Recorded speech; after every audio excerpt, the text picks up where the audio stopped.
When I was growing up, I was a really shy kid, and I'm still a very shy person. And art was a great way to sort of hide in something that, you know, I could tuck myself away, have something to work on, and people sort of just let me work. And as I started doing this painting on location, it sort of forced me to get out and experience people more.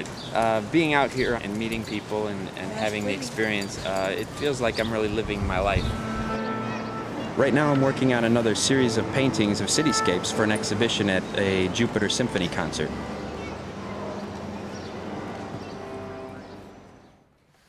But the colors are so great here. From dark rising to the lit colors, that's what I like in this piece.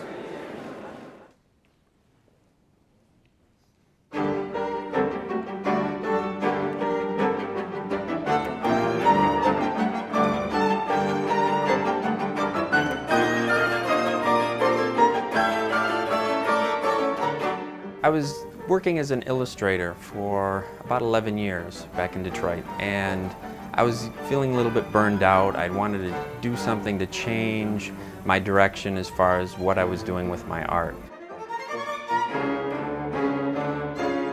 Growing up as a very shy person, for me, there was a kind of a comfort being in a city that was very quiet and at times feeling a little bit abandoned. And that's what led me into first exploring painting on location around the city where I worked. And so it was an education, not just in painting, but also in life a little bit because of what I was seeing and experiencing.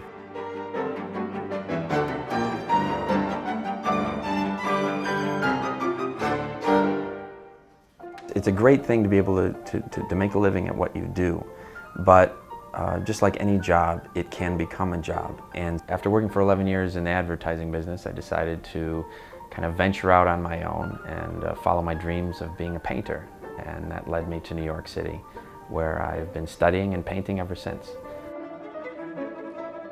When I first came to New York City and I ride the subway, and I see all these different people from all these different backgrounds, from all over the world, and you sit there and think of all the stories and experiences that everybody's had. Wouldn't it be amazing if we could allow ourselves to share that, to hear that? So when I'm out in the neighborhood painting, because I myself don't have the courage to just strike up conversations with strangers I don't know. You know, I don't have to start up conversations with other people. They come to me and start conversations with me while I'm painting. And it's a great, personal, very human experience.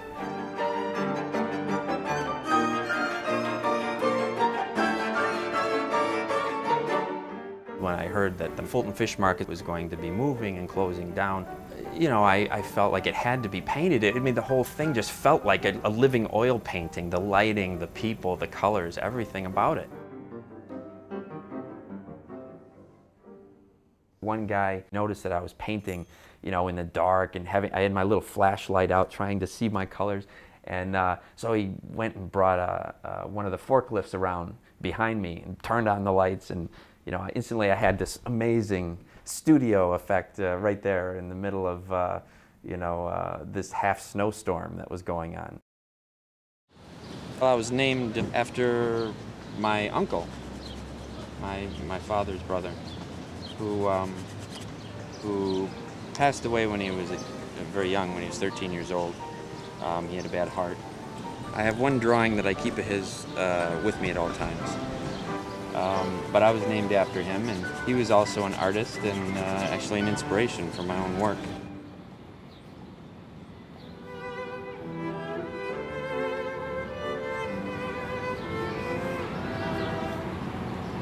Yeah, this is a great location, very dramatic. When I come out, I do real quick thumbnail sketches just to figure out the composition, and then I just start with a loose gesture painting, usually in sepia color. And I just build up the color from there. I start very simple, not much detail. The painting in the initial stages is loose and rough, just like the rough sketch.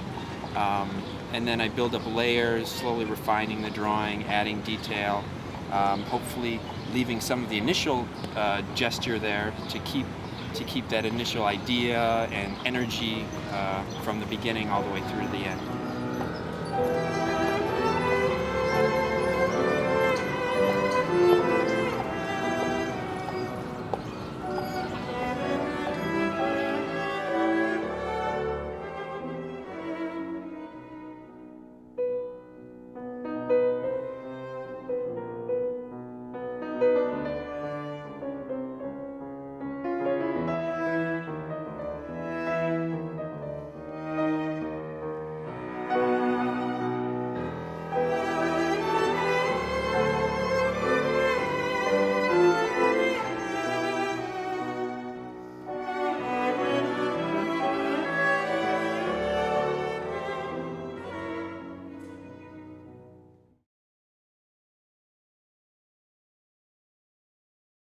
When September 11th happened, the mayor said, go out and do whatever you normally do.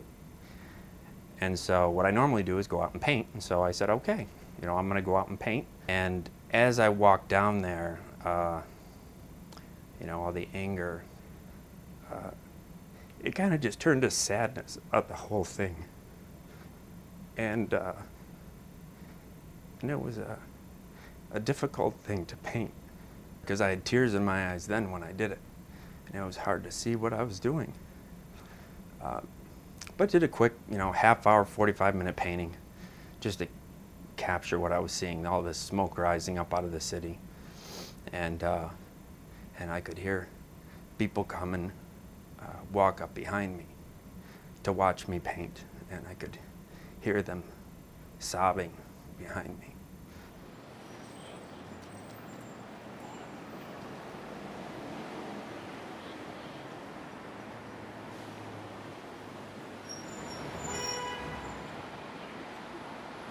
I'll go out with my painting and my easel, and I'll see relationships and colors and shapes and forms, and I just think, yeah, this is such a great view, you know. And I'll set up, and people will come by and see what I'm doing. And they're like, wow, I never looked at it that way before. That's really cool, you know. They start to see things in a different way.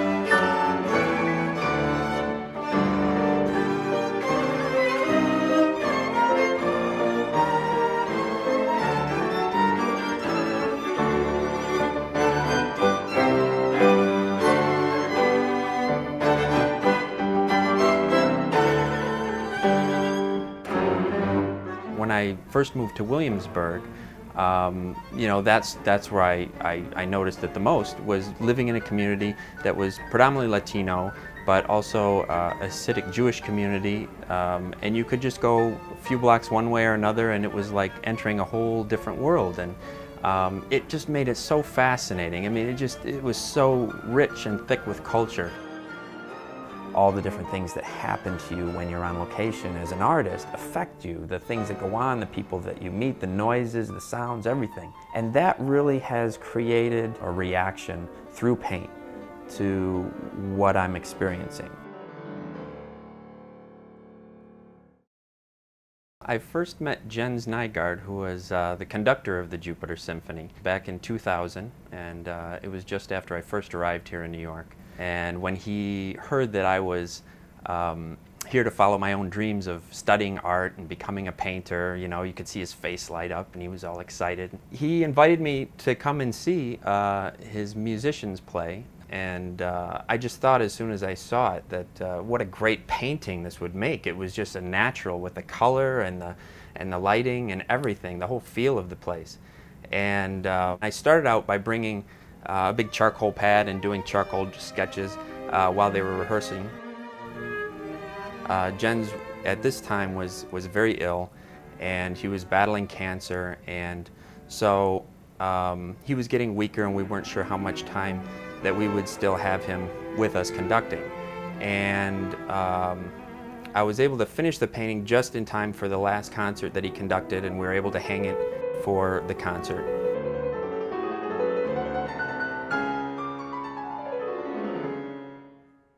After Jen's passed, Mei kept the concert going in his memory with a chamber music group, and she's been very kind and generous to invite me to continue to show my work over the years, and it's become a real family. It's been very special. I never would have expected to have the experiences and meet the people that I have. Jen's made me promise at that last concert. He said, "You promise me you'll stay here in New York because this is where you need to be?" At that time I was struggling and wondering if I was going to stay longer, but he kept me here and I just kept working at it and still here today, these many years later. And this is the dream that I'm following. This is what I love to do.